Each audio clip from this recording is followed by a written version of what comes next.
Lesson of your current syllabus, class 11 CBSE curriculum of chemistry. So what is meant by chemical bonding? Why the elements will participate in bonding? What is the necessity of a bond? Basically, what is meant by a bond? And how the elements will participate in bonding? And what will be the resulting shapes and geometries of the molecules? So to know all that, we need to know about chemical bonding and molecular structures. So in this lesson, we can know in detail about the types of bonds that can be formed between elements and the nature of the bonding, the shapes of the molecules, all can be discussed here. Chemical bonding and molecular structures. Right. So what is meant by a bond basically? Why the elements will participate in bonding? What is the necessity of the elements to undergo a bonding? If the elements exist as it is, so what will the problem? So all these questions will come into our mind when we discuss about a bond, right? So in universe, all the elements, most of the elements, they exist in the form of compounds, not in the isolated states, not in the native states. If you look at the elements of first A, second A, that are S block elements, they are highly electropositive and they do form compounds by losing their electrons. And if we look at the elements of 7th A, 6th A, 5th A, and they are highly electronegative and they are also more reactive and they are not available in their native state in nature. The reason for the reactivity is due to the lack of stability, and the stability lacking is due to the non-availability of sufficient number of electrons in their valence shells. And to understand this about the chemical bonding concept, we should know about the valence electrons concept, and we should be thorough with all the group wise elements and their valence electrons number present in the valence shell of each element in each group. If we ask one element, then we should be in a position to tell to which group that the element is belonging. So otherwise you cannot be understanding this chapter in a speedy manner. So that's what the basics needed for this particular lesson, right? Right. Now what is mean by a bond, right? So a bond basically can be defined as the kind of attraction force, right? The kind of attraction force which do hold two constituent elements or atoms together to form a compound or a molecule. So what is meant by a bond? Bond is simply a force of attraction, a force which holds two atoms or nuclei, two nuclei together is simply defined as a bond. And again, depending upon the nature of force, again the bonds are of various types. They may be ionic bonds, or they may be covalent bonds, they may be coordinate covalent bonds, they may be hydrogen bonds, or they may be depending upon the van der Waals forces, London dispersion forces.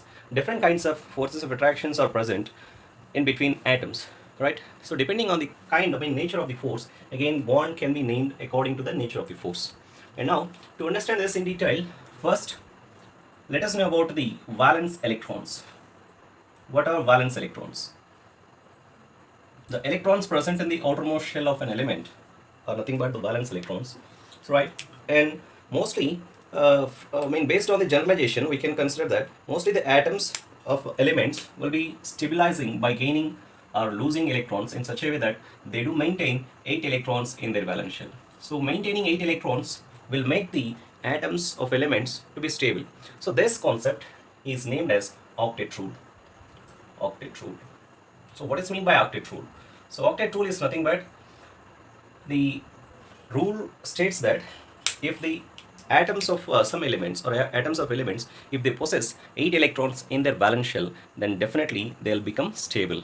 So all these species, they may be atoms or they may be ions, which do contain 8 electrons in their valence shell, will be definitely stable, right? So for that purpose, the elements, the atoms of elements which do have excess number of electrons than the 8 electrons in their valence shell, they do lose their valence electrons to become stable by attaining octet. So to attain octet, some elements will lose electrons, and to attain octet, some may gain electrons, and some of them may share electrons, and that depends upon the valence electrons numbers of the elements particularly. So which do gain or which do lose or which do share the electrons? First, gaining. Let us say about gaining. So the electrons are gained by mostly electronegative elements, by electronegative elements.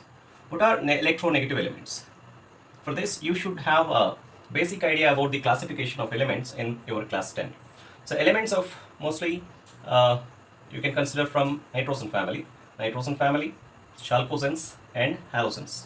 The families of these nitrogen family, oxygen family and fluorine family, that's what halogen family. These are being electronegative elements. They do always gain electrons to attain octet, and which do lose electrons. Most probably losing electrons. It happens in case of first A and second A, simply alkali and alkaline earth metals. Alkali and alkaline earth metals. So most probably here the elements will lose electrons, and apart from this, hydrogen will also lose electrons, and a few of boron family elements, mostly boron family elements, most of the boron family elements, they will lose electrons to attain octet. And what about the case of sharing of electrons? Sharing takes place if electronegativity difference between two atoms is considerably very less. If the electronegativity difference is very low, then the elements will share the electrons to attain octet in their valence shells. And now let us go through some examples how the elements will attain octet, right? How they will form 8 electrons. Here they will get 8 electrons. Let us take the case of sodium. Sodium atomic number is 11, whose electronic configuration is 1s2, 2s2, 2p, 6, 3s1. So here the sodium is having 11 electrons because its atomic number is 11, and the outermost shell of sodium is third shell. In the third shell, it has only one electron, and it should lose that one electron in order to get octet in its valence shell. If it loses its valence one electron, now the third shell will be completely lost. It will be disappearing. And now the valence shell for sodium, now it will be the second shell itself. Now the valence shell, it got octet. It got 8 electrons in its valence shell. So sodium, it will be trying to lose its valence electron, the valency one electron, in order to get octet and thereby becoming stable. So the same way, if I look at fluorine atomic number is 9, whose electronic configuration is 1s2, 2s2, 2p5, right? And here if you look at the valence shell configuration, 2s2, 2p5, right? So in the second shell, that's what the valence shell, it has 2 plus 5, completely 7 electrons. It is short of 1 electron in order to get octet. So it need one more electron. So that will be gaining 1 electron required for the fluorine. So that will be making that 2s2, 2p5 configuration as 2s2, 2p6. So that makes the octet in the valence shell of fluorine. And also, fluorine became fluoride ion. So fluorine, by gaining 1 electron, it is giving us fluoride ion. And the same way, sodium is also, by losing 1 electron, it is giving us sodium ion. So this sodium having a positive charge, simply this kind of ions are known as cation, and these are anions. So elements, the atoms will gain electrons and they form anions. Atoms will lose electrons and they form cations. Anions and cations, they will be involving in a kind of bonding which is called electrovalent bond, which we'll be discussing later on. So in order to get octet, so the sodium, it has lost its 1 electron, and this fluorine, it has gained 1 electron. So first case is about losing case and the second case is about gaining case. So by both the ways, gaining, losing, we have discussed. What about the sharing case? See, if I look at fluorine case, fluorine, it is interested to form a bond with fluorine. So fluorine has valence electrons. How many number of valence electrons are present in fluorine? So 2 plus, here it will be 5, 2 plus 5, 7. So it will be having 7 electrons, right, like this. And this fluorine is also having 7 electrons, where the valence electrons are indicated as dots. And this kind of representations are simply called as Lewis dot representations. I'm just considering them. And now if we look at the valence shell of this fluorine, it has 7 electrons, and in the valence shell of fluorine, it has 7 electrons. Both of them need octet, so that this fluorine atom is contributing 1 electron and this fluorine atom is contributing 1 electron, and both of them are forming a pair of electrons which is equally shared, mutually shared.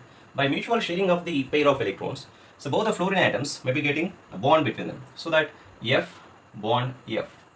So that's what the bond. If we look at the bond case, like F bond F, bonding case, in the sharing case, they have 2 electrons, shared pair of electron, and they have 3 lone pairs, 3 pairs of electrons which are not participated in bonding. So the pair of electrons which are involved in bonding is known as shared pair of electron or bond pair of electrons, shared pair or bond pair. And those electrons which are not involved in bonding and just mainly present with atoms are simply known as non-bonded pairs, simply lone pairs. So these are all just LPs. LP refers to lone pairs. So by that way, so if you look at this, fluorine is having some electronegativity and the other fluorine is also having the same electronegativity. If the electronegativity difference is very low or if it is like 0, then in that case the atoms will go for sharing of electrons. Sharing takes place if the electronegativity difference is almost 0 or very low. So here, because of 0 electronegativity difference, these two fluorine atoms are just sharing a pair of electrons in order to get octet in their valence shell. So if you look at the valence electrons number with this fluorine, it has 2, 4, 6, 8. If you look at this fluorine, 2, 4, 6, 8. So both the fluorines, they got their 8 electrons, so which are stabilized by getting octet number of electrons in their valence shells. To know clearly about the concept of bonding, first we should have a clear idea about the Lewis dot structures. What are Lewis dot structures? Just now, in the previous concept, we have discussed about the Lewis dot representations. So Lewis dot representations are nothing but the representation of electrons as dots around the given atom. So the valence electrons of the atom are represented as dots. Say for example, so I'm going to the Lewis dot structures, Lewis dot representations. So Lewis dot structures or Lewis dot representations. A few species I'm discussing here. Say if I look at like a hydrogen usually its electronic configuration is 1s1, whose electrons number, the first shell itself is the valence shell, so it has 1 electron in its valence shell. So I can represent this as H with a single dot. That's what the Lewis dot structure or Lewis dot representation of hydrogen. If I look at helium has 2 electrons in its valence shell, 1s2, which could be represented by this way. So these 2 electrons are represented as a pair. If any atom has more than 1 electron, the electrons can be placed as pairs of dots. Those dots, here I am representing those 2 electrons as a pair, which is nothing but helium's valence electrons represented as dots. And now, say for example, if I go for nitrogen atomic number is 7. So if you write the electronic configuration 1s2, 2s2, 2p3, right? Is it correct? Yes. So that 7 electrons, out of 7 electrons, just 5 electrons are present in valence shell. So that better to write the 5 electrons as 2 pairs of dots and 1 electron as a single, an unpaired electron. So in the same way, oxygen atomic number is 8, electronic configuration 1s2, 2s2, 2p4, whose representation may be given like this. So in the valence shell, if you look at the valence shell, second shell, it has 6 electrons. Those 6 electrons can be represented as 3 pairs of dots. Those 6 electrons are represented as 3 pairs. The same way, if I go for n minus 3, what about n minus 3? Nitrogen with minus 3 charge is simply known as nitride ion. So how best I can represent this? So generally I have represented the nitrogen like this.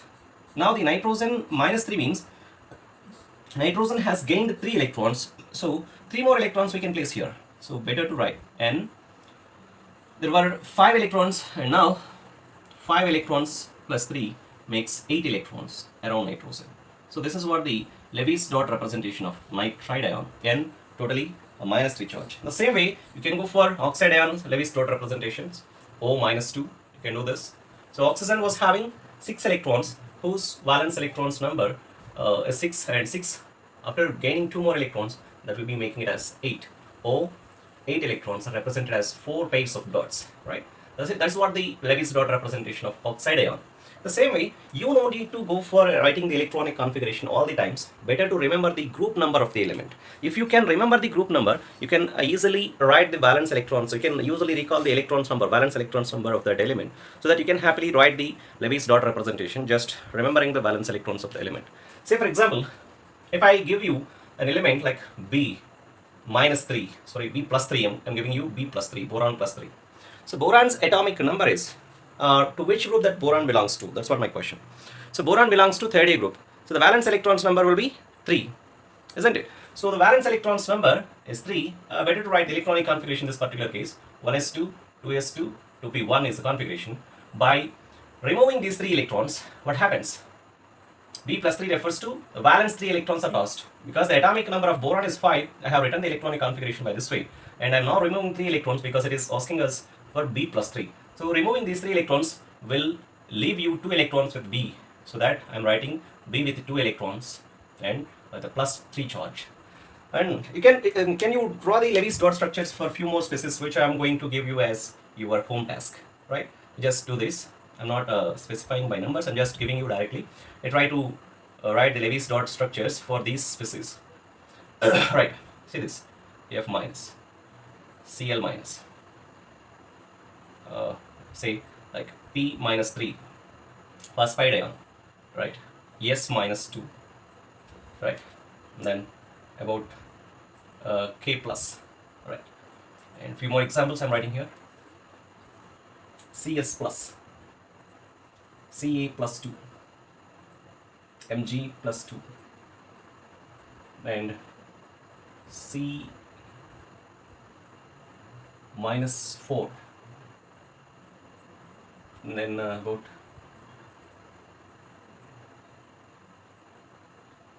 Br minus. Enough.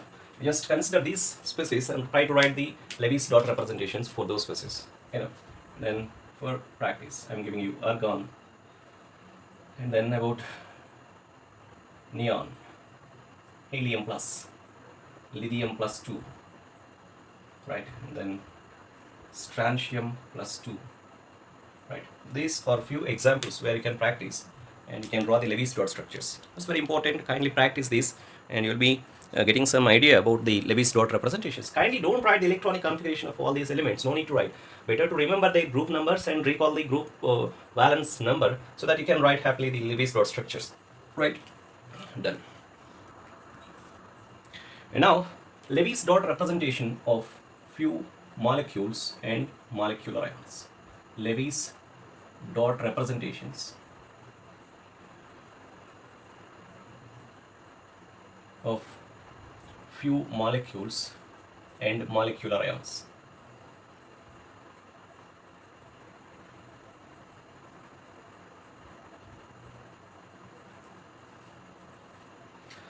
So here, how to represent Lewis dot structures for few molecules, right? So here, some stepwise method you should follow. Say for example, you can happily write the Lewis dot representations for some atoms of elements. If a molecule is given, on the other hand, if a molecule is given, how best we can write the Lewis dot representations? For that, we have some stepwise methods that I'm explaining you now. See, let us take an example. Just first, I'm taking N2. Better. Let us take H2 other than this. I'm taking H2. H2 refers to two hydrogens. Two hydrogen atoms are there. Now count the valence electrons number of two hydrogens. So I have two hydrogens, 2 into 1, because valence electrons number of each hydrogen is 1. So we have two valence electrons, right? And then placing the bonded atom, the constituent atoms in a particular manner, in a systematic manner. It may be linear, it may be trigonal planar, it may be like some proper shaped molecule is framed by placing the atoms in a specific manner. So that kind of representation is known as skeletal structure. So writing the skeletal structure of the molecule is first thing. And then I have two electrons in this molecule, two valence electrons. We should write only valence electrons. So those two valence electrons, I am giving that pair of electrons to both of these. I am placing that pair as a shared pair, so that both the atoms are having the two electrons in their shared circle. So that's what the Lewis dot representation. So molecule H, bond H. So because of sharing one electron pair, you can give one bond. If there are two electrons in the sharing case, then you can, two electron pairs if they are present here, then you can represent double bond. If there are three electrons shared here, electron pairs, then you can use a triple bond. See, and then going to the second case about N2, nitrogen, right? So in this case, I can go for valence electrons calculation. Two nitrogens. Nitrogen belongs to, so this is very important. You should remember the group number of all the elements. When you are given an element, then you should be ready with the group number. 2 into, so nitrogen belongs to 50 group, so valence electrons will be 5. For each nitrogen, there will be 5 electrons. 2 multiplied by 5 gives you 10 electrons, right? 10 valence electrons in N2 molecule. So how to share them? So writing this skeletal structure, first step, writing the nitrogen atoms side by side in a linear way, and then placing a pair of electrons in the middle. One pair is placed first in the middle as a shared pair, and then the rest of the electrons, out of 10 electrons, I have used 2 electrons, I have 8 more electrons, which 4 pairs are available. So I am giving those pairs to both the nitrogens as unshared pairs. I have given 4 electrons here and 4 more left with me. Those 4 can be given as 2 more pairs, 1 pair each for the nitrogen atoms. And if we check for the octet case, so this nitrogen has no octet and this nitrogen has no octet. 2 plus 2 plus 2. Just this one has 6 electrons and this one got 6 electrons. And to make 8 electrons with each, now I am trying to shift 1 electron from each into the shared condition. I am just shifting 1 electron from each and I'm making that one electron from here, 1 electron from here as the pair, and I'm placing that pair as a shared pair here between those two nitrogens. Now, if I check the octet, 8 electrons case, this nitrogen has 4 electrons plus 3, 7. This nitrogen also has 4 plus 3, 7. These 4 electrons belongs to this nitrogen as well, this nitrogen. So 4 plus 3, 7, 4 plus 3, 7. So here also, by this way also, the nitrogens, both the nitrogens have only 7 electrons with each, and shifting 1 electron from each again into the shared pairs. So in that way, you can make them as 6 electrons as the shared electrons and 2 electrons as unshared electrons, which are lone pairs. Better. Now if you check the octet, 6 plus 2, 8, 6 plus 2, 8. So both the bonded atoms, they have got 8 electrons in their valence shells, like this, N triple bond N, and with each nitrogen, I have a lone pair of electrons. That's what the bonding case in nitrogen molecule. So both the nitrogens have got the octet and they got stabilized by that way by sharing. So first thing, we should place 1 pair and we should give the remaining electrons as the lone pairs for the bonded atoms. If the octet of both the bonded atoms is not satisfied, then you should shift the electrons 1 into the bonding, so that in such a way you make those the electrons present in the valence shell of each atom as 8. So till that you should shift 1 electron from each. That you should do. And then I'm going for one more example. Now taking O2. You can, I hope that you can solve this. I'm not doing this. It is left to you. You should solve that. and then moving to the fourth example. I'm considering HCl. HCl. Right. It's better considering hydrogen valence electrons. One hydrogen I have, so that I'm taking 1 plus. Hydrogen valence electron is 1. 1 hydrogen is there. I'm taking 1 time 1, and 1 chlorine is there. 1 time chlorine. So chlorine belongs to 7th group, so that 7 valence electrons may be available. 1 plus 7, totally 8 electrons are available in HCl molecule. How to write the skeletal structure? Just simply, you have 2 atoms, placing H and Cl side by side is enough, writing the skeletal structure. Then giving a pair of electrons as the shared pair. And then giving the rest of the electrons as the unshared pair of electrons, lone pairs around the bonded atoms. Kindly remember, hydrogen has a capacity to hold only 2 electrons, that is, an electron pair can be held by hydrogen. Hydrogen cannot accommodate more than 2 electrons, so that you cannot place the dots, few more dots, because the electrons mean 6 more electrons are left with me. So I cannot place those 6 electrons as pairs around the hydrogen. We need to go for giving those electrons for only chlorine, because hydrogen's capacity is satisfied. So that I am not going to give the electrons to hydrogen further. So just this is what the structure.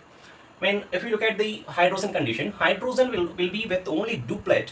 So an exception for hydrogen and few more elements that we'll be discussing further in the upcoming sessions. Why and which kind of elements are exempted from the octet rule. So that could be discussed later on in the upcoming classes. Few elements are given exemption from octet rule. So that we'll be discussing later on. And now, going for this H, a single bond, Cl with 3 lone pairs of electrons. Then about 5th example, I am considering NH3, ammonia molecule. So if we have 2 atoms, we can place them easily side by side. And now we got a big question here. Now first thing is calculating the valence electrons. I have 1 nitrogen here. So 1 nitrogen belongs to 50 group. I am writing 5 electrons plus 3 hydrogens are there. 3 into 1 gives you 5 plus 3, totally 8 valence electrons are there. So those 8 valence electrons I can use here for sharing the electrons among the bonded atoms. And now, how the skeletal structure must be written, which is the best way to represent the skeletal structure. In case of polyatomic molecules, always the central atom is the element whose electronegativity is less. I am repeating once again.